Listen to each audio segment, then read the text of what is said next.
आज 25 एप्रिल 2024 दिन शनिवार वैशाख मास शुक्लपक्ष मेष 12 दिन। आज तिथि और नक्षत्र नवमी रात्र 7:09 पर्यंत, अश्लेष नक्षत्र रात्र 8:05 पर्यंत, कर्कट चंद्र रात्र 8:05 पर्यंत, सूर्य दर्शन 5:23, सूर्यास्त 6:06। आज वृष सिंह और कन्या राशि घात 12। आज कर्कट और मकर राशि घात चंद्र। आज शुभ बेला दिवा 8:44 और दिवा 12:09 पर्यंत, दिवा 3:35 और अपराह्न 5:18 पर्यंत, रात्र 8:28 और रात्र 10:36 पर्यंत। निषिद्ध खाद्य आज लाउ और संध्या 6:28 पर कलम्बी भक्षण निषेध। तो मेषठार मीन राशि पर्यंत प्रत्येक राशिमान आज दिन आपण कौन रहा शुभाशुभ और आज आप कौन पर उपाय प्रतिकार करेंगे जहाँ करने द्वारा आज दिन आपण अत्यंत शुभ सब्यस्त हो। यही क्रम सबुठ प्रथम आसु जाना मेष राशि व्यक्ति विषय में। लोक मैंने कौन कहे से विषय चिंता न करी आपणकर काम पर ध्यान देवा आपण लाभदायक हो। विशेष रूप आज आपंकर इच्छा पूरण करने बहुत चेष्टा करने पड़ो। अଯଥା कार्य आपंकर समय आज भूल भी नष्ट करतु ना। आज आपंकर किसी कथा किसी क्या क्षति पहुँचाई पारे, तो आज आप विशेष रूप आपंकर वचन पर ध्यान दिंतु। क्या मन में आघात है भाई क्या मन में कष्ट है भाई किसी भी कहतु ना।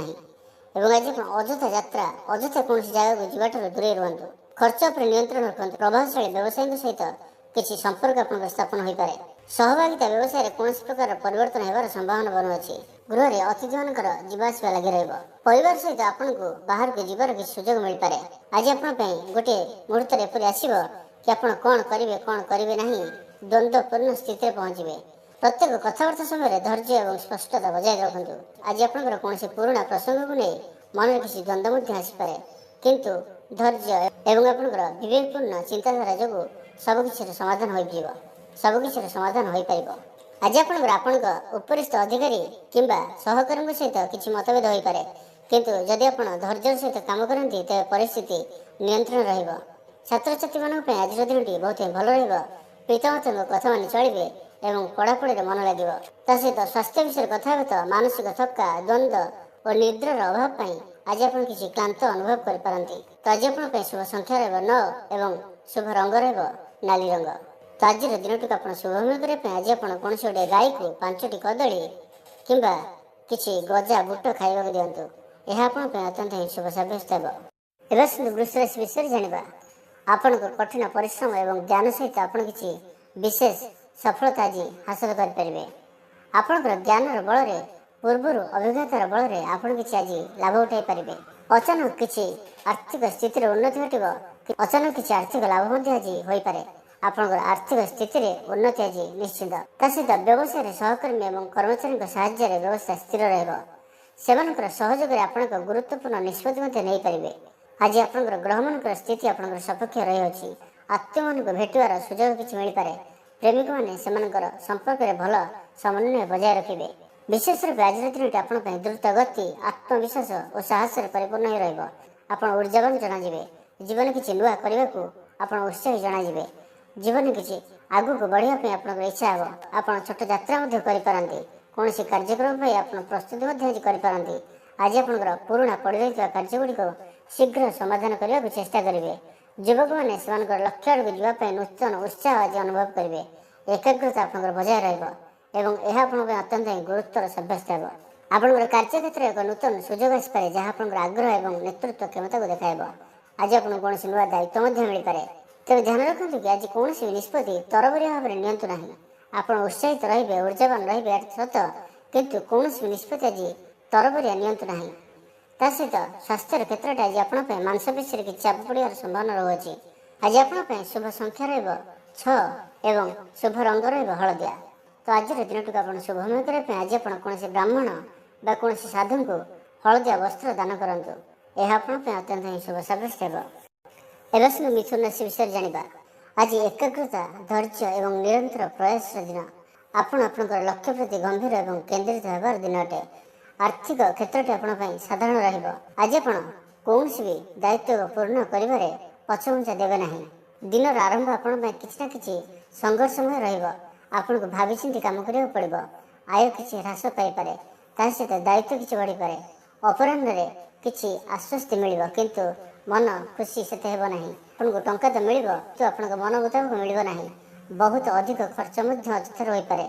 संध्यार आय ह्रास पाई पारे। ଯେଉଁମାନେ କିଛି ସାହାଯ୍ୟ ସହଯୋଗ ଆପଣ କରନ୍ତି ସେମାନେ ଆଜି ପଛଘୁଞ୍ଚା ଦେବେ। ଯାହାଠାରୁ ଆପଣ କିଛି ଆଶା କରିଛନ୍ତି ତାଙ୍କଠାରୁ ଆଜି ନିରାଶ ମିଳିପାରେ। ଆପଣଙ୍କୁ ନିଜେ ହିଁ ଆଜି ଆଗକୁ ବଢ଼ିବାକୁ ପଡ଼ିବ। ତା ସହିତ ଯାନବାହନ ଯଦି ବ୍ୟବହାର କରୁଛନ୍ତି ତ ଆଜି ଆପଣ ସାବଧାନ ରୁହନ୍ତୁ। ଏବଂ ଆଜି ବିଶେଷ ରୂପେ ମନେ ରଖନ୍ତୁ କି ଆଜି କୌଣସି ବି ସମୟରେ ଅଯଥା କାମରେ ସମୟ ନଷ୍ଟ କରନ୍ତୁ ନାହିଁ। ଆପଣଙ୍କର ଦିନଚର୍ଯ୍ୟାକୁ ଶୃଙ୍ଖଳିତ ରଖନ୍ତୁ। ଥକାପଣ ଏବଂ ଅସ୍ଥିରତା ଯୋଗୁଁ ଆପଣଙ୍କର ଲକ୍ଷ୍ୟରୁ ଆପଣ ବିଚ୍ୟୁତ ହୋଇପାରନ୍ତି। ଏହି କଥାକୁ ଆପଣ ଧ୍ୟାନ ଦିଅନ୍ତୁ। ଆଜି ଆପଣ ଧ୍ୟାନ ରଖନ୍ତୁ କି ଅନ୍ୟମାନଙ୍କର ସମସ୍ୟାରେ ଅତ୍ୟଧିକ ଜଡ଼ିତ ହୁଅନ୍ତୁ ନାହିଁ, ନାହିଁ ତ ଆପଣ ନିଜେ ହିଁ ଅସୁବିଧାର ସମ୍ମୁଖୀନ ହୋଇପାରନ୍ତି। ଆଜି ଆପଣଙ୍କ ପାଇଁ ଶୁଭ ସଂଖ୍ୟା ରହିବ 3 ଏବଂ ଶୁଭ ରଙ୍ଗ ରହିବ ଆକାଶୀ ରଙ୍ଗ। ତ ଆଜିର ଦିନଟିକୁ ଆପଣ ଶୁଭମୟ କରିବା ପାଇଁ ଆଜି ଆପଣ ତମ୍ବା ପାତ୍ରରେ କିଛି ଜଳ ଭରି କରି ତା ଦେହରେ କିଛି ଗୁଡ଼ ଏବଂ ନାଲି ରଙ୍ଗର ଫୁଲ ମିଶାଇ ଭଗବାନ ସୂର୍ଯ୍ୟଦେବଙ୍କୁ ଅର୍ଘ୍ୟ ପ୍ରଦାନ କରନ୍ତୁ। ଏହା ଆପଣଙ୍କ ପାଇଁ ଅତ୍ୟନ୍ତ ହିଁ ଶୁଭ ସାବ୍ୟସ୍ତ ହେବ। ତେବେ ଆସନ୍ତୁ କର୍କଟ ରାଶି ବିଷୟରେ ଜାଣିବା। ଆଜି ଆପଣଙ୍କ ପାଇଁ ଆତ୍ମନିରୀକ୍ଷଣ କରିବାର ସମୟ। ଆପଣଙ୍କର ଦକ୍ଷତା ଏବଂ ବୁଝାମଣା ସହିତ ଆପଣ ଯେକୌଣସି କାମରେ ଆଜି ଭଲ ଫଳାଫଳ ପାଇପାରିବେ। ଗ୍ରହମାନଙ୍କର ସ୍ଥିତି ଆପଣଙ୍କ ପ୍ରତ୍ୟେକ ପରିସ୍ଥିତିର ସମାଧାନ ଖୋଜିବାର ଶକ୍ତି ଆଜି ଦେଉଛନ୍ତି। ନୂତନ ଯୋଜନା, ଶିକ୍ଷା ଏବଂ ଭବିଷ୍ୟତ ପ୍ରସ୍ତୁତି ପାଇଁ ଆଜି ଏକ ବହୁତ ହିଁ ଭଲ ଦିନ।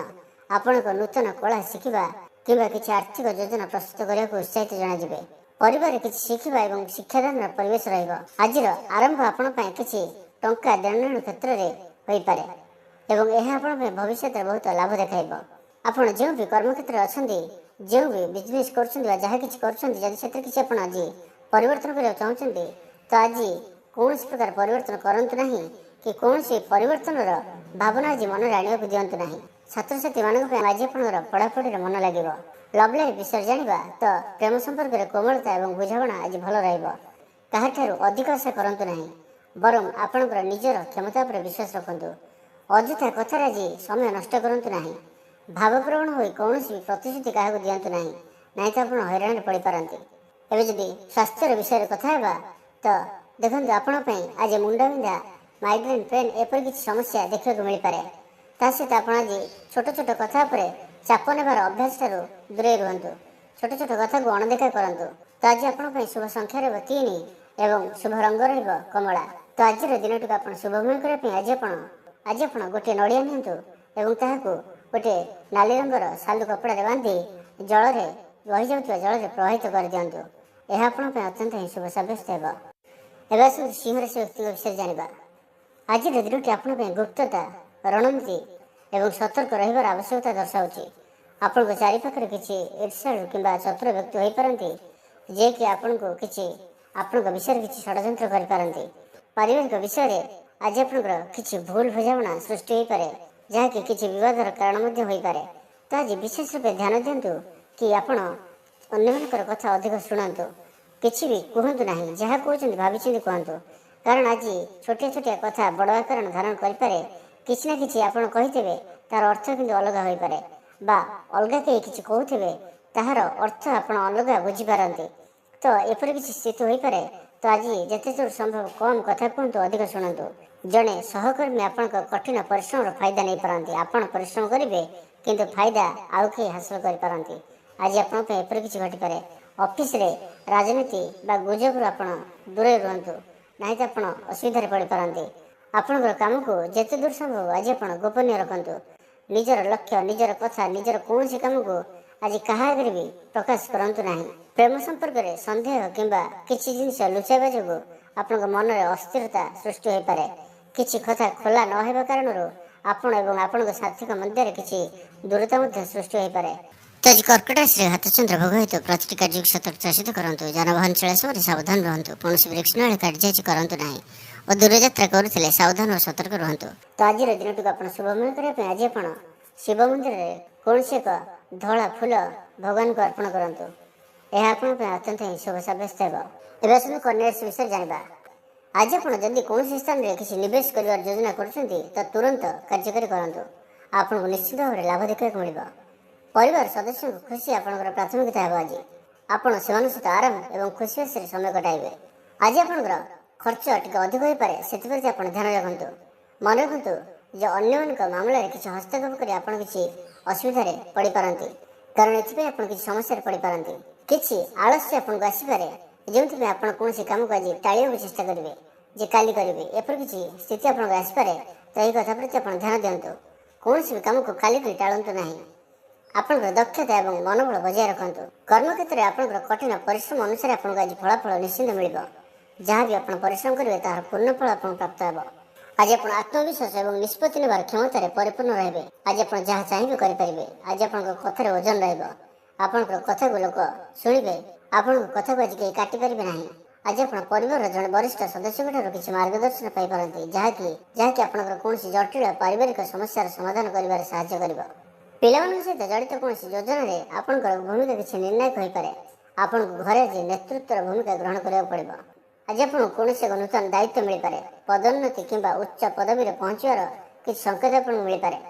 ଯେଉଁମାନେ ପ୍ରଶାସନ, ରାଜନୀତି କିମ୍ବା ମାର୍କେଟିଂ କ୍ଷେତ୍ରରେ ବା କିଛି ପରିଚାଳନା କ୍ଷେତ୍ରରେ ଅଛନ୍ତି, ସେମାନେ ଆଜି ସଫଳତାର ନୂତନ ଦ୍ୱାର ଖୋଲିବାର ଦେଖିପାରିବେ। ଆଜି ବିଶେଷ ରୂପେ ଆପଣଙ୍କର ଶକ୍ତି ଏବଂ ଆତ୍ମବିଶ୍ୱାସ ଦୃଢ଼ ରହିବ। ଆପଣଙ୍କୁ କୌଣସି ପୁରୁଣା ରୋଗରୁ ମୁକ୍ତି ମିଳିପାରେ। ତ ଆଜି ଆପଣଙ୍କ ପାଇଁ ଶୁଭ ସଂଖ୍ୟା ରହିବ 4 ଏବଂ ଶୁଭ ରଙ୍ଗ ରହିବ ଆକାଶୀ। ତ ଆଜିର ଦିନଟିକୁ ଆପଣ ଶୁଭମୟ କରିବା ପାଇଁ ଆଜି ଆପଣ ଗୋଟିଏ ହଳଦିଆ ରଙ୍ଗର ଦୀପରେ 5ଟି ସଳିତା ପକାଇ ଠାକୁର ଗୃହରେ ଭଗବାନଙ୍କ ନିକଟରେ ଜଳାନ୍ତୁ। ଏହା ଆପଣଙ୍କ ପାଇଁ ଅତ୍ୟନ୍ତ ହିଁ ଶୁଭ ସାବ୍ୟସ୍ତ ହେବ। ଏବେ ଆସନ୍ତୁ ତୁଳାର ସ୍ମୃତି ବିଷୟରେ ଜାଣିବା। ଆଜି ଆପଣଙ୍କର ଦିନଚର୍ଯ୍ୟା ସଂଗଠିତ ହେବ। ଆଜି ଆପଣ ବହୁତ ଖୁସି ଏବଂ ଶକ୍ତିରେ ପରିପୂର୍ଣ୍ଣ ନିଜକୁ ଅନୁଭବ କରିବେ। ଧାର୍ମିକ ଏବଂ ଆଧ୍ୟାତ୍ମିକ କାର୍ଯ୍ୟରେ ଆଗ୍ରହୀ ହେବେ। ଏହାଦ୍ୱାରା ଆପଣଙ୍କ ଭିତରେ କିଛି ସକାରାତ୍ମକ ଶକ୍ତି ବଢ଼ିବ। ତା ସହିତ ବାହାରର କାର୍ଯ୍ୟକଳାପ ଉପରେ ମଧ୍ୟ ଆଜି ବିଶେଷ ରୂପେ ଧ୍ୟାନ ଦିଅନ୍ତୁ ଏବଂ ଅଚିହ୍ନା ଲୋକଙ୍କ ସହିତ ସାବଧାନତାର ସହିତ ମିଶନ୍ତୁ। ଆଜି ଆପଣଙ୍କ ପାଇଁ ବ୍ୟକ୍ତିଗତ ମାମଲାରେ ଆଜି ଆପଣ ବହୁତ ସତର୍କ ରହିବା ଆବଶ୍ୟକ। ଆଜି ଆପଣ ସମ୍ପୂର୍ଣ୍ଣ ଦିନଟି କଥା କମ୍ କୁହନ୍ତୁ ଏବଂ ଶୁଣନ୍ତୁ ଅଧିକ।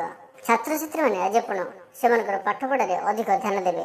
ଆଜି ଆପଣଙ୍କର କର୍ମକ୍ଷେତ୍ରରେ କୌଣସି ଗୁରୁତ୍ୱପୂର୍ଣ୍ଣ ନିଷ୍ପତ୍ତି ଆଜି ନିଅନ୍ତୁ ନାହିଁ, ସ୍ଥଗିତ ରଖନ୍ତୁ। କାରଣ ଅନ୍ୟ କାମରେ ବ୍ୟସ୍ତତା ପାଇଁ ଆଜି ଆପଣ ଏଥିରେ ଧ୍ୟାନ ଦେଇପାରିବେ ନାହିଁ। କୌଣସି ଭୁଲ ନିଷ୍ପତ୍ତି ନେଇପାରନ୍ତି। ଅଧିକ କାର୍ଯ୍ୟଭାର ପାଇଁ ଆପଣଙ୍କ ଉପରେ କିଛି ବିଶେଷ ଅଧିକାର ମଧ୍ୟ ଅଛି, କିନ୍ତୁ ସହକର୍ମୀମାନଙ୍କର ସହଯୋଗ ଆଜି ଆପଣଙ୍କୁ ରହିବ। ସେଥିପାଇଁ ଆପଣ ପ୍ରତିଟି କାର୍ଯ୍ୟ ସୁରୁଖୁରୁରେ ସମ୍ପନ୍ନ କରିପାରିବେ। ଆଜି ଆପଣଙ୍କ ପାଇଁ କୌଣସି କ୍ଷେତ୍ରରେ ଆପଣଙ୍କ ଜୀବନସାଥୀଙ୍କ ସହିତ ଯୁକ୍ତିତର୍କ ହୋଇପାରେ। ତ କଥାକୁ ବଢ଼ାଇବାକୁ ଆଗକୁ ଚେଷ୍ଟା କରନ୍ତୁ ନାହିଁ। ଜୀବନସାଥୀଙ୍କର କଥାକୁ ବୁଝିବାକୁ ଚେଷ୍ଟା କରନ୍ତୁ। ସେ କ'ଣ କହିବାକୁ ଚାହୁଁଛନ୍ତି, ମନର କଥାକୁ ମନକୁ ପଢ଼ିବାକୁ ଚେଷ୍ଟା କରନ୍ତୁ। ତ ନିଶ୍ଚିନ୍ତ ସମ୍ପର୍କରେ ମଧୁରତା ଆସିଯିବ। ପିଲାମାନଙ୍କ ସହିତ ଜଡ଼ିତ କୌଣସି ଏକ ସୂଚନା କିମ୍ବା ନିଷ୍ପତ୍ତି ଆପଣଙ୍କୁ କିଛି ଦ୍ୱନ୍ଦ୍ୱରେ ପକାଇପାରେ। ଘରେ କିଛି ଲୁକାୟିତ ଜିନିଷ କିମ୍ବା ଭୁଲ ବୁଝାମଣା କିଛି ଚାପ ସୃଷ୍ଟି କରିପାରେ। ଆର୍ଥିକ ମାମଲାରେ କୌଣସି ନିଷ୍ପତ୍ତି ନେବା ପୂର୍ବରୁ ସମ୍ପୂର୍ଣ୍ଣ ସୂଚନା ନିଅନ୍ତୁ। ସ୍ୱାସ୍ଥ୍ୟର କ୍ଷେତ୍ରଟି ଆପଣଙ୍କ ପାଇଁ ମିଳାମିଶାପୂର୍ଣ୍ଣ ରହୁଛି, ତ ବଦହଜମି ପରି କିଛି ସମସ୍ୟା ହୋଇପାରେ। ଛୋଟ ମୋଟ ଥଣ୍ଡା କାଶ ଜନିତ କିଛି ସମସ୍ୟା ହୋଇପାରେ କିମ୍ବା ବଦହଜମି ଜନିତ କିଛି ସମସ୍ୟା, କିଛି ନା କିଛି ସ୍ୱାସ୍ଥ୍ୟକୁ ନେଇ ଆପଣ ସତର୍କତା ଅବଲମ୍ବନ କରନ୍ତୁ। ଆଜି ଆପଣଙ୍କ ପାଇଁ ଶୁଭ ରଙ୍ଗ ରହିବ ଧୂସର ଏବଂ ଶୁଭ ସଂଖ୍ୟା ରହିବ 4। ତ ଆଜିର ଦିନଟିକୁ ଆପଣ ଶୁଭମୟ କରିବା ପାଇଁ ଆଜି ଆପଣ 7ଟି କଉଡ଼ି ଓ 7ଟି ହଳଦୀ ଏକତ୍ର କରି ଗୋଟିଏ ହଳଦିଆ କପଡ଼ାରେ ବାନ୍ଧି ଆପଣଙ୍କର ଧନ ରଖିବା ସ୍ଥାନରେ ତାକୁ ରଖିଦିଅନ୍ତୁ। ଏହା ଆପଣଙ୍କ ପାଇଁ ଅତ୍ୟନ୍ତ ହିଁ ଶୁଭ ସାବ୍ୟସ୍ତ ହେବ। ଏବେ ଆସନ୍ତୁ ବିଛାରାଶି ବିଷୟରେ ଜାଣିବା। ଆଜି ଆପଣଙ୍କର ସମ୍ପତ୍ତି ସମ୍ବନ୍ଧୀୟ ଯେକୌଣସି କାମ ଆଜି ସମାପ୍ତ ହୋଇପାରେ। ଏଥିପାଇଁ ଆଜି ବିଶେଷ ପ୍ରୟାସ କରନ୍ତୁ। ଧାର୍ମିକ କାର୍ଯ୍ୟରେ ଆପଣଙ୍କର ବିଶେଷ ଆଗ୍ରହ ବଢ଼ିବ ଏବଂ ଆପଣଙ୍କର ନିଃସ୍ୱାର୍ଥପର ଅବଦାନ ସମାଜରେ ଆପଣଙ୍କର ସମ୍ମାନ ବୃଦ୍ଧି କରିବ। ଏହି ସମୟରେ ଆଜି ଆପଣଙ୍କର ଆର୍ଥିକ ସ୍ଥିତି ମଧ୍ୟ ବହୁତ ହିଁ ଭଲ ରହୁଅଛି। ତା ସହିତ କିଛି ଛୋଟ ଛୋଟ ସମସ୍ୟା ମଧ୍ୟ ରହିବ, ଯାହାକି ଛୋଟ ଛୋଟ କଥାରେ ଆପଣ ଚିନ୍ତିତ ହେବେ। କିଛି କଥା କାହାର କଥା ଆପଣଙ୍କ ମନକୁ କଷ୍ଟ ଦେଇପାରେ, କିନ୍ତୁ ଆପଣ ଧୈର୍ଯ୍ୟ ଏବଂ ସଂଯମ ରଖିବା ଆପଣଙ୍କ ପାଇଁ ଆଜି ଅଧିକ ଗୁରୁତ୍ୱପୂର୍ଣ୍ଣ ରହିବ। ପରିବାରରେ ଶୃଙ୍ଖଳା ଏବଂ ଶାନ୍ତି ବଜାୟ ରହିବ। ଆଜି ଆପଣ ସୌନ୍ଦର୍ଯ୍ୟ, ପୁଷ୍ଟିକର ଏବଂ ଭାବପ୍ରବଣ ବନ୍ଧନରେ ପରିପୂର୍ଣ୍ଣ ହୋଇ ରହିବେ। ତା ସହିତ ଆଜି ପରିବାର ମଧ୍ୟରେ ମହିଳାମାନଙ୍କର ଭୂମିକା ଆଜି ବିଶେଷ ରହିବ। ସେମାନଙ୍କ ସହିତ ଜଡ଼ିତ କିଛି ବିଶେଷ ଖବର ମଧ୍ୟ ଆପଣଙ୍କୁ ମିଳିପାରେ। ଘରେ ନବୀକରଣ, କିଛି କିଣାକିଣି କରିପାରନ୍ତି କିମ୍ବା କୌଣସି ନୂତନ କାର୍ଯ୍ୟକ୍ରମର ଆଲୋଚନା ଆଜି କରିପାରନ୍ତି ଏବଂ କିଛି ଯୋଜନା ମଧ୍ୟ କରିପାରନ୍ତି। ଆପଣଙ୍କୁ କୌଣସି ଆଜି ଶୁଭ ଖବର ମିଳିପାରେ। ତା ସହିତ ଛୋଟ ଯାତ୍ରା ଆଜି କରିପାରନ୍ତି। ଆଜି ଆପଣ କଳା, ଡିଜାଇନ, ଶିକ୍ଷା କିମ୍ବା ସ୍ୱାସ୍ଥ୍ୟସେବା ସହିତ ଜଡ଼ିତ ଯଦି ଆପଣ ଅଛନ୍ତି, ତ ଆପଣଙ୍କ ପାଇଁ ବିଶେଷ ସଫଳତାର ଦିନ ଆଜି। ଆପଣ ପ୍ରତ୍ୟେକ କ୍ଷେତ୍ରରେ ସଫଳ ରହିବେ। ଯାହା ଚାହିଁବେ ତାହା କରିପାରିବେ। କିନ୍ତୁ ଆଜି ଆପଣ ବିଶେଷ ଧ୍ୟାନ ରଖନ୍ତୁ, ଘରେ ଥିବା ବୟସ୍କ ବ୍ୟକ୍ତିମାନଙ୍କର, ବୃଦ୍ଧମାନଙ୍କର ସ୍ୱାସ୍ଥ୍ୟ ପ୍ରତି ବିଶେଷ ଧ୍ୟାନ ଦେବାକୁ ମଧ୍ୟ ଆଜି ପଡ଼ିବ। ତା ସହିତ ସ୍ୱାସ୍ଥ୍ୟର କ୍ଷେତ୍ରଟି ଆପଣଙ୍କ ପାଇଁ ଆଜି ବହୁତ ହିଁ ଭଲ ରହୁଛି। ଶାରୀରିକ ଶକ୍ତି ଭଲ ରହିବ, କିନ୍ତୁ ବିଶ୍ରାମ ଏବଂ ପୁଷ୍ଟିକର ଖାଦ୍ୟର ମଧ୍ୟ ଆଜି ଆବଶ୍ୟକତା ରହୁଅଛି। ଆଜି ଆପଣଙ୍କ ପାଇଁ ଶୁଭ ରଙ୍ଗ ରହିବ ଧଳା ଏବଂ ଶୁଭ ସଂଖ୍ୟା ରହିବ 1। ତ ଆଜିର ଦିନଟିକୁ ଆପଣ ଶୁଭମୟ କରିବା ପାଇଁ ଆଜି ଆପଣ ହଳଦୀ ରଙ୍ଗର ରକ୍ଷାସୂତା ନିଅନ୍ତୁ। ପୁରୁଷମାନେ ଡାହାଣ ହାତରେ ବାନ୍ଧନ୍ତୁ ଏବଂ ସ୍ତ୍ରୀମାନେ ନିଜର ବାମ ହାତରେ ବାନ୍ଧନ୍ତୁ। ଏହା ଆପଣଙ୍କ ପାଇଁ ଅତ୍ୟନ୍ତ ହିଁ ଶୁଭ ସାବ୍ୟସ୍ତ ହେବ। ତେବେ ଆସନ୍ତୁ ଧନୁରାଶି ବ୍ୟକ୍ତିଙ୍କ ବିଷୟରେ ଜାଣିବା। ଆଜି ଆପଣ କୌଣସି ଏକ ଟଙ୍କା ସମ୍ବନ୍ଧୀୟ କାର୍ଯ୍ୟକଳାପର ଆୟୋଜନ କରିପାରନ୍ତି। କୌଣସି ସ୍ଥାନରେ କିଛି ନିବେଶ କରିବା ଆପଣଙ୍କ ପାଇଁ ଲାଭଦାୟକ ରହିବ। ଅନ୍ୟମାନଙ୍କଠାରୁ ପରାମର୍ଶ ନେବା ପରିବର୍ତ୍ତେ ନିଜର ହୃଦୟର କଥା ଆଜି ଶୁଣନ୍ତୁ। ଏହା ଆପଣଙ୍କୁ ଆପଣଙ୍କର କାର୍ଯ୍ୟଗୁଡ଼ିକୁ ସର୍ବୋତ୍ତମ ଉପାୟରେ ସମାପ୍ତ କରିବାକୁ ସକ୍ଷମ କରିବ। ଆପଣ କିଛି ଭଲ ଖବର ପାଇ ଆଜି ଖୁସି ହେବେ। ସରକାରୀ ସଂଗଠନ ସହିତ ଜଡ଼ିତ ହୋଇ କିଛି କାମ ପାଇବାର ଭଲ ସମ୍ଭାବନା ଆଜି ବନୁଅଛି। ଘରେ ଏକ ଶାନ୍ତିପୂର୍ଣ୍ଣ ପରିବେଶ ରହିବ। ତେବେ ଅନାବଶ୍ୟକ ପ୍ରେମ ବ୍ୟାପାରରେ ଆପଣଙ୍କର ସମୟକୁ ନଷ୍ଟ କରନ୍ତୁ ନାହିଁ। ଆଜି ସ୍ଥିରତା, ପରମ୍ପରା ଏବଂ ପାରିବାରିକ ସମୃଦ୍ଧି ସହିତ ଜଡ଼ିତ ସୁଖଦ ଘଟଣା ପାଇଁ ବିଶେଷ ଦିନ ରହିବ। ଆପଣ ବଡ଼ମାନଙ୍କ ଅଭିଜ୍ଞତାରୁ ଉପକୃତ ହେବେ। ସେମାନଙ୍କର କଥାରେ ଲୁଚି ରହିଥିବା ଶିକ୍ଷା ଆଜି ଆପଣଙ୍କୁ ସଠିକ୍ ପଥ ଦେଖାଇବ। ପୁରୁଣା ପାରିବାରିକ ମତଭେଦ ଯଦି କିଛି ରହିଥିଲା ତ ତାହାର ଆଜି ସମାଧାନ ହୋଇପାରେ, ଯାହା ଆପଣଙ୍କର ପରିବେଶକୁ ଆହୁରି ସୁଖଦ କରିବ। କର୍ମକ୍ଷେତ୍ରରେ ଆପଣଙ୍କର ପୂର୍ବରୁ ନିଆଯାଇଥିବା କଠିନ ପରିଶ୍ରମ, ଯାହାକି ବୁଦ୍ଧିମାନ ନିଷ୍ପତ୍ତି, ଆଜି ଫଳପ୍ରଦ ହୋଇପାରେ। ତା ସହିତ କୌଣସି ଅଭିଜ୍ଞ ସହକର୍ମୀଙ୍କଠାରୁ କିଛି ଭଲ ପରାମର୍ଶ ଆପଣଙ୍କୁ ମିଳିବ, ଯାହାକି ଆପଣଙ୍କ ପାଇଁ ଅତ୍ୟଧିକ ଲାଭଦାୟକ ରହିବ। ଲଭ୍ ଲାଇଫ୍ ପାଇଁ ଆଜି ପାଇଁ ଆପଣଙ୍କ ପାଇଁ ଜୀବନରେ ଭାବପ୍ରବଣ ସୁରକ୍ଷା, ପରିବାର ଅନୁମୋଦନ ଏବଂ ସମ୍ପର୍କର ଗଭୀରତା ଆପଣଙ୍କ ପାଇଁ ବହୁତ ହିଁ ଦୃଢ଼ ରହିବ। ଦିନର ଆରମ୍ଭ ଆପଣଙ୍କ ପାଇଁ ସାମାନ୍ୟ ସଂଘର୍ଷପୂର୍ଣ୍ଣ ମଧ୍ୟ ରହିପାରେ। ଆପଣଙ୍କୁ କିଛି କାମ ଭାବିଚିନ୍ତି କରିବାକୁ ପଡ଼ିପାରେ, ଦାୟିତ୍ୱ କିଛି ବଢ଼ିପାରେ, କିନ୍ତୁ ଅପରାହ୍ନରେ ଆପଣଙ୍କୁ ଆଶ୍ୱସ୍ତି ମିଳିବ, ମନ ଖୁସି ହେବ, କିଛି ଶୁଭ ଖବର ପ୍ରାପ୍ତ ହେବ। ସ୍ୱାସ୍ଥ୍ୟର କ୍ଷେତ୍ର ବିଷୟରେ ଜାଣିବ ତ ଆପଣଙ୍କ ପାଇଁ ଅତିରିକ୍ତ ସତର୍କତା ଗ୍ରହଣ କରିବାର ଦିନଟି ଆଜି। କିଛି ଛୋଟିଆ ମୋଟିଆ ସ୍ୱାସ୍ଥ୍ୟଜନିତ ସମସ୍ୟା ଦେଖାଯାଇପାରେ, ତ ସ୍ୱାସ୍ଥ୍ୟର ଅବହେଳା କରନ୍ତୁ ନାହିଁ, ଉଚିତ ଦିନଚର୍ଯ୍ୟା ବଜାୟ ରଖନ୍ତୁ। ତ ଆଜି ଆପଣଙ୍କ ପାଇଁ ଶୁଭ ସଂଖ୍ୟା ରହିବ 2 ଏବଂ ଶୁଭ ରଙ୍ଗ ରହିବ ସବୁଜ। ତ ଆଜିର ଦିନଟିକୁ ଶୁଭମୟ କରିବା ପାଇଁ ଆଜି ଆପଣ କଦଳୀ ବୃକ୍ଷକୁ ଜଳ ଦେଇ ନମସ୍କାର କରନ୍ତୁ। ଏହା ଆପଣଙ୍କ ପାଇଁ ଶୁଭ ସାବ୍ୟସ୍ତ ହେବ। ଏବେ ଆସନ୍ତୁ ମକର ରାଶି ବିଷୟରେ ଜାଣିବା। ଆଜି ଆପଣ ଯେକୌଣସି କାମକୁ ହାତକୁ ନେବେ ତାକୁ ଆପଣ ସହଜରେ ସମାପ୍ତ କରିପାରିବେ। ନୂତନ ଆଶା ଏବଂ ପ୍ରୟାସର ଭଲ ଫଳ ଆଜି ପାଇବେ। ଆପଣ ସାମାଜିକ କାର୍ଯ୍ୟରେ ମଧ୍ୟ ଯୋଗଦାନ ଦେବେ। ଯଦି କୌଣସି ଆଇନଗତ କାମ ଆପଣଙ୍କର ବିଚାରାଧୀନ ରହିଛି, ତେବେ ଆଜି କୌଣସି ଅଧିକାରୀଙ୍କ ସାହାଯ୍ୟରେ ତାହାର ସମାଧାନ ହେବାର ସମ୍ଭାବନା ବନୁଅଛି। ତା ସହିତ ଗୋଟିଏ କଥା ଧ୍ୟାନ ରଖନ୍ତୁ, ଆଜି ପଡ଼ୋଶୀଙ୍କ ସହିତ ଯେକୌଣସି ବିବାଦକୁ ଧୈର୍ଯ୍ୟର ସହିତ ସମାଧାନ କରିବାକୁ ଚେଷ୍ଟା କରନ୍ତୁ। କିଛି ଅନାବଶ୍ୟକ ଖର୍ଚ୍ଚ ହୋଇପାରେ। ବ୍ୟବସାୟରେ ନୂତନ କାମ ଆରମ୍ଭ କରିବା ପାଇଁ ଆଜି ଆପଣଙ୍କ ପାଇଁ ବହୁତ ହିଁ ଭଲ ସମୟ। କୌଣସି ନୂଆ କାମ ଆଜି ଆରମ୍ଭ କରିପାରନ୍ତି, କିନ୍ତୁ ଏହି ସମୟରେ ଆଜି ଆପଣ ବିଶେଷ ରୂପେ ଧ୍ୟାନ ଦିଅନ୍ତୁ, କୌଣସି ପ୍ରକାରର ଋଣ କାରବାର କରନ୍ତୁ ନାହିଁ, କାହାକୁ ଦିଅନ୍ତୁ ନାହିଁ କି କାହାଠାରୁ କିଛି ନିଅନ୍ତୁ ନାହିଁ। କିଛି ପୁରୁଣା କଥା ସାମ୍ନାକୁ ଆସିପାରେ। ପୁରୁଣା କଥାକୁ ନେଇ କିଛି ବିବାଦ, କିଛି ସମସ୍ୟା ଆସିପାରେ। ତ ଏହି କଥା ପ୍ରତି ଧ୍ୟାନ ଦିଅନ୍ତୁ। ତ ନିଜର କଥାକୁ ସ୍ପଷ୍ଟ ରଖନ୍ତୁ, ମିଛ କୁହନ୍ତୁ ନାହିଁ। ତା ସହିତ ଆଜି ଆପଣ ଅପରାହ୍ନ ସମୟରେ ହାଲୁକା ଅନୁଭବ କରିବେ। ଧୀରେ ଧୀରେ ପୁରୁଣା ଚାପରୁ ବାହାରି ଆସିବାର ପ୍ରକ୍ରିୟା ଆରମ୍ଭ ହେବ। ପିଲାମାନଙ୍କର କୌଣସି ଅଧ୍ୟୟନ କିମ୍ବା ପ୍ରତିଯୋଗିତା ସମ୍ବନ୍ଧୀୟ ଚିନ୍ତାର ସମାଧାନ ହେବ। ବ୍ୟବସାୟରେ କିମ୍ବା ଚାକିରିରେ ପରିସ୍ଥିତି ଆପଣଙ୍କ ସ୍ଥିର ରହିବ, କିନ୍ତୁ ନୂତନ ନିବେଶକୁ ଆଜି ଏଡ଼ାଇବା ଆପଣଙ୍କ ପାଇଁ ଭଲ ରହିବ। ପ୍ରେମ ସମ୍ପର୍କରେ ଭାବପ୍ରବଣ ଦୂରତା କିମ୍ବା ଯୋଗାଯୋଗର ଅଭାବ ହୋଇପାରେ। ସ୍ୱାସ୍ଥ୍ୟ କ୍ଷେତ୍ର ବିଷୟରେ ଚିନ୍ତା କରିବା ତ ମେରୁଦଣ୍ଡ କିମ୍ବା ବେକର କିଛି ଯନ୍ତ୍ରଣା ଆପଣଙ୍କୁ ହୋଇପାରେ। ତେବେ ଆଜି ମକର ରାଶିରେ ହାତଚନ୍ଦ୍ର ଭୋଗ ହେତୁ ପ୍ରତିଟି କାର୍ଯ୍ୟକୁ ସତର୍କତାର ସହିତ କରନ୍ତୁ। ଯାନବାହନ ଚଳାଇବା ସମୟରେ ସାବଧାନ ରୁହନ୍ତୁ। କୌଣସି ବିଚ୍ଛିନ୍ନତାରେ କାର୍ଯ୍ୟ ଆଜି କରନ୍ତୁ ନାହିଁ ଓ ଦୂରଯାତ୍ରା କରୁଥିଲେ ସାବଧାନ ଓ ସତର୍କ ରୁହନ୍ତୁ। ତ ଆଜିର ଦିନଟିକୁ ଆପଣ ଶୁଭମୟ କରିବା ପାଇଁ ଆଜି ଆପଣ ଦିନଯାକ ହଳଦିଆ ବସ୍ତ୍ର ପରିଧାନ କରନ୍ତୁ, କିମ୍ବା ହଳଦିଆ ରଙ୍ଗର କୌଣସି ଗୋଟିଏ ଜିନିଷ ଦିନଯାକ ନିଜ ପାଖରେ ରଖନ୍ତୁ। ଏହା ଆପଣଙ୍କ ପାଇଁ ଅତ୍ୟନ୍ତ ହିଁ ଶୁଭ ସାବ୍ୟସ୍ତ ହେବ। ଏବେ ଆସନ୍ତୁ କୁମ୍ଭ ରାଶି ବ୍ୟକ୍ତିଙ୍କ ବିଷୟରେ ଜାଣିବା। ଆଜି ଆପଣ ଦିନସାରା ଆପଣଙ୍କର କିଛି ନା କିଛି ଆପଣ କାର୍ଯ୍ୟକଳାପରେ ବ୍ୟସ୍ତ ରହିବେ। ବୟସ୍କ ଏବଂ ବରିଷ୍ଠ ଲୋକଙ୍କ ସହିତ ମଧ୍ୟ କିଛି ସମୟ ବିତାଇବେ। ସେମାନଙ୍କର ଅଭିଜ୍ଞତା ଆପଣଙ୍କୁ ଏକ ନୂତନ ଦିଗ୍ଦର୍ଶନ ଦେବ। ଛାତ୍ରଛାତ୍ରୀମାନେ ସେମାନଙ୍କ ପାଠପଢ଼ାରେ ସନ୍ତୁଷ୍ଟ ହେବେ। ଯେ ଆପଣଙ୍କର ସାମାନ୍ୟ ଭୁଲ ପାଇଁ ଆପଣଙ୍କ ପାଇଁ ଏକ ବଡ଼ ସମସ୍ୟା ଆଜି ସୃଷ୍ଟି ହୋଇପାରେ। ବ୍ୟକ୍ତିଗତ ଏବଂ ପାରିବାରିକ ମାମଲାରେ ଧୈର୍ଯ୍ୟ ଏବଂ ସଂଯମ ବଜାୟ ରଖନ୍ତୁ। ଟଙ୍କା ସମ୍ବନ୍ଧୀୟ କାର୍ଯ୍ୟକଳାପ ପ୍ରତି ସ୍ୱାଭାବିକ ରୁହନ୍ତୁ। ଚାକିରି କରୁଥିବା ଲୋକମାନଙ୍କର ସ୍ଥାନାନ୍ତର ସମ୍ପର୍କରେ କାର୍ଯ୍ୟ କିଛି ଆରମ୍ଭ ହୋଇପାରେ। କାହାର କଥା ଆପଣଙ୍କୁ ପସନ୍ଦ ଆସିବ ନାହିଁ। କାହାର କଥା ଆପଣଙ୍କ ମନରେ ଟିଚ୍ ହେଲା ଭଳି ଲାଗିବ, ଯାହାକି ଆପଣଙ୍କୁ ବହୁତ ହିଁ ପଛରେ କଷ୍ଟ ଦେଇପାରେ। ତା ସହିତ ପିଲାମାନଙ୍କ ପାଠପଢ଼ା କିମ୍ବା ପ୍ରତିଯୋଗିତା ସହିତ ଜଡ଼ିତ କୌଣସି ଚିନ୍ତା ଦିନସାରା ଆପଣଙ୍କ ମନରେ ରହିବ। ଗୃହରେ କୌଣସି ବୃଦ୍ଧ ବ୍ୟକ୍ତିଙ୍କ ସ୍ୱାସ୍ଥ୍ୟକୁ ନେଇ ଆପଣ ସାମାନ୍ୟ ଚିନ୍ତାଗ୍ରସ୍ତ ରହିପାରନ୍ତି। ଆର୍ଥିକ ସ୍ଥିତି ସ୍ଥିର ରହିବ, କିନ୍ତୁ ଅନାବଶ୍ୟକ ଖର୍ଚ୍ଚ ଏଡ଼ାଇବା ଆଜି ଆପଣଙ୍କ ପାଇଁ ବହୁତ ହିଁ ଗୁରୁତ୍ୱପୂର୍ଣ୍ଣ ଅଟେ, କାରଣ ଅଯଥା ଖର୍ଚ୍ଚ ଅଧିକ ଆଜି ରହୁଅଛି। ଆଜି ବିଶେଷ କରି ଆପଣଙ୍କର ବିରୋଧୀ ଏବଂ ଆପଣଙ୍କର ଶତ୍ରୁଙ୍କର କାର୍ଯ୍ୟକଳାପ ଉପରେ ବିଶେଷ ନଜର ରଖନ୍ତୁ। ସେମାନେ ଆପଣଙ୍କର କାର୍ଯ୍ୟରେ ବାଧା ସୃଷ୍ଟି କରିପାରନ୍ତି। ଯେଉଁମାନେ ଆଇନଗତ କିମ୍ବା ପ୍ରଶାସନିକ କ୍ଷେତ୍ରରେ ଅଛନ୍ତି, ସେମାନଙ୍କୁ ଅତିରିକ୍ତ ଦାୟିତ୍ୱ କିଛି ଆଜି ମିଳିପାରେ। ତ ସ୍ୱାସ୍ଥ୍ୟର କ୍ଷେତ୍ର ବିଷୟରେ ଜାଣିବା। ଆଜି ଆପଣଙ୍କ ପାଇଁ ଆଘାତର କିଛି ଯୋଗ ବନୁଅଛି। ତ ବିଶେଷ କରି ଯଦି ଆପଣ କୌଣସି ଯାତ୍ରା କରୁଛନ୍ତି କିମ୍ବା କିଛି ବ୍ୟାୟାମ ଆଦି କରୁଛନ୍ତି, ତ ସାବଧାନତାର ସହିତ ଯାତ୍ରା କରନ୍ତୁ ବା ବ୍ୟାୟାମ ଆଦି କରନ୍ତୁ। ଗାଡ଼ି ଚଳାଇବା ସମୟରେ ବିଶେଷ ରୂପେ ସତର୍କତା ଅବଲମ୍ବନ କରନ୍ତୁ। ଆଜି ଆପଣଙ୍କ ପାଇଁ ଶୁଭ ସଂଖ୍ୟା ରହିବ 5 ଏବଂ ଶୁଭ ରଙ୍ଗ ରହିବ କମଳା।